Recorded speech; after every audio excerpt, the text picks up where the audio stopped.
Operation సింధూర్లో భాగంగా మన దేశ ఆడబిడ్డలు పాకిస్తాన్ని ఏం చేశారో మనందరికీ తెలిసిందే. మోడీ గారు ఎప్పుడో చెప్పారు, ఇంతటితో ఆపరేషన్ సింధూర్ ముగియడం లేదు, ఈ ఆపరేషన్ కొనసాగుతూనే ఉంటుంది అన్నారు. ఇప్పుడు ఆపరేషన్ సింధూర్ 2.0 మళ్లీ పాకిస్తాన్పై జరగనుందా?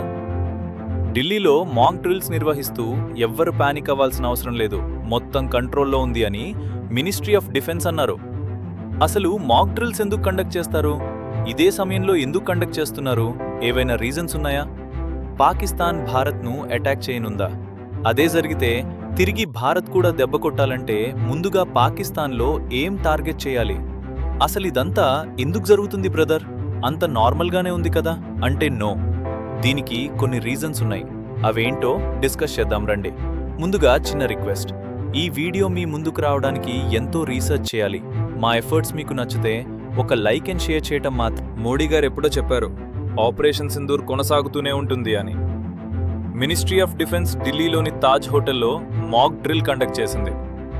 ముందుగా మాక్ డ్రిల్స్ ఎందుకు కండక్ట్ చేస్తారో తెలుసుకుందాం.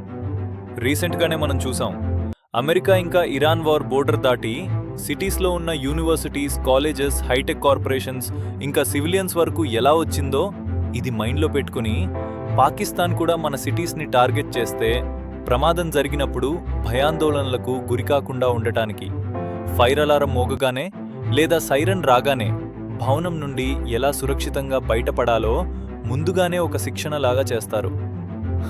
మన మినిస్ట్రీ ఆఫ్ డిఫెన్స్ ఇవన్నీ ఊరికే చేయటం లేదు. ఇంటెలిజెన్స్ సీక్వెన్స్ రిపోర్ట్ ప్రకారం పంజాబ్లోని గగన్దీప్ సింగ్ ఆపరేషన్ సింధూర్ సమయంలో భారత ఆర్మీ మోహరింపులు, వ్యూహాత్మక ప్రదేశాల వివరాలను ఐఎస్ఐకి చేరవేయటంపై పోలీసులు అరెస్ట్ చేశారు. విశాల్ యాదవ్ ఢిల్లీలోని నౌకాదళ ప్రధాన కార్యాలయంలోని డైరెక్టరేట్ ఆఫ్ డాక్యార్డ్లో క్లర్క్గా పనిచేసేవాడు. భారత నావికాదళానికి చెందిన ఆపరేషన్ సింధూర్ సహా పలు వ్యూహాత్మక రహస్యాలను డబ్బులు తీసుకొని పాకిస్తానీ హ్యాండర్లకు చేరవేయటంపై పోలీసులు అరెస్ట్ చేశారు.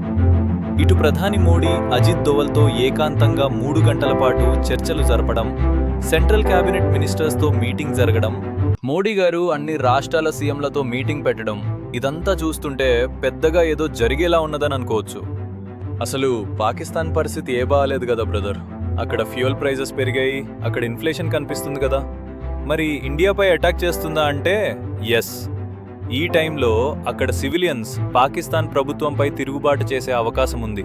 అలా జరగకుండా అటెన్షన్ డైవర్ట్ చేయడం కోసం కూడా మనపై అటాక్ చేసే అవకాశం ఉంది. 2025 సెప్టెంబర్లో పాకిస్తాన్ మరియు సౌదీకి జరిగిన SMDA అనే పేరుతో సుమారుగా 88,000 కోట్లతో ఒక డిఫెన్స్ అగ్రిమెంట్ జరిగింది. ఎవరైనా సౌదీ మీద దాడి చేస్తే పాకిస్తాన్ నుండి 25,000 మంది సైనికులు సౌదీకి వెళ్ళాలి. కానీ ఇప్పుడు ఒక్క సైనికుణ్ణి కూడా పంపలేదు. దీనితో సౌదీ ఒత్తిడి చేసే అవకాశం ఉంది. అది డైవర్ట్ చేయడానికి కూడా మనపై అటాక్ చేసే ఛాన్స్ ఉంది. ఇటీవల ఇరాన్ ఇంకా ఇజ్రాయెల్ ఉద్రిక్తతలు మరియు అంతర్జాతీయ యుద్ధ పరిస్థితుల నేపథ్యంలో పాకిస్తాన్ ఏదైనా దుస్సాహసానికి పాల్పడితే భారత ప్రతిస్పందన చాలా తీవ్రంగా ఉంటుందని రాజ్నాథ్ సింగ్ హెచ్చరించారు. పాకిస్తాన్ మనల్ని టార్గెట్ చేస్తే మనం తిరిగి పాకిస్తాన్ మిలిటరీ ఎయిర్ బేస్ పై అటాక్ చేయాలి. వాళ్ళ ఎయిర్ డిఫెన్స్ సిస్టమ్ని టార్గెట్ చేయాలి. ఇజ్రాయెల్ ఇరాన్కి ముఖ్య నాయకుడిని ఎలా లేపేసిందో మనం కూడా పాకిస్తాన్లో ఉన్న మిలిటరీ ముఖ్య నాయకుడిని అంతం చేయాలి. తర్వాత మన బార్డర్స్లో